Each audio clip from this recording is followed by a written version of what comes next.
Hello, this is Lloyd Princeton.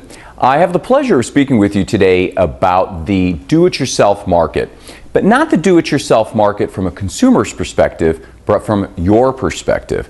I often see a lot of designers who will say to me, you know what, I'm very controlling, I'm very detail-oriented, and I really like to do things myself. In fact, I do everything myself. Well, the problem with that is, sure, you can certainly control things and do it yourself, but on the flip side, you're also limiting your income. You're also preventing people who might do something that you're going to do better than you from doing their job effectively. And I think the ultimate hallmark of an exceptional interior designer is one who does what they do very well and who can bring together a team of people who do the other components of a design project more efficiently they can, oftentimes less expensively than they can, in order to execute projects faster and more probably prudently in many respects, but certainly less expensively for a client. So with that in mind, the number one complaint that I get about doing everything oneself is supported by the fact that hiring is so challenging. People go, you know, it's easier for me to do it myself than it is to actually try to go out, hire a staff person, have to manage that staff person.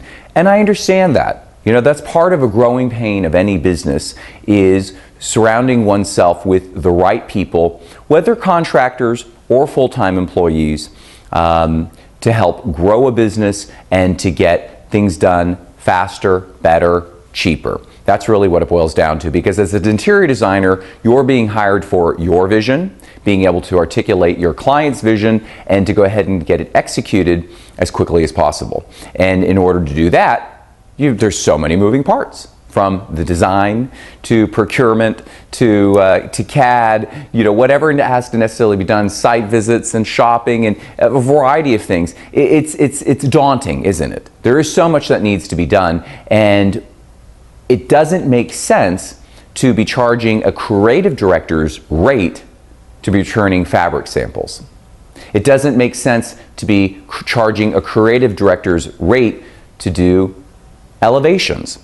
So with that in mind, don't be afraid to hire one full-time person as much as you can afford to get the other tasks, the accounting, anything done that you can't afford to do. Now, the big hurdle is, how do you hire multiple people to do multiple jobs, because accounting is different than CAD, is different than design. I appreciate that. My objective is to take the time to find that one individual who can do as much as you need and pay them as much as possible. Stretch. This is the time to stretch, and find that individual who's going to be compatible with you and who has a similar vision, and that's the person that you want to bring on board. And here's the trick. Remember that almost everything that they're going to do will be billable to a client. And you're going to use a multiplier of probably 3 times what you're paying them in terms of what ultimately will be billed back to the client. So this will become a profit center for you, not just an expense item. I'm Lloyd Princeton. I'd be delighted to have a conversation with you about hiring, about recruiting, and the staffing levels of your business. Thank you very much.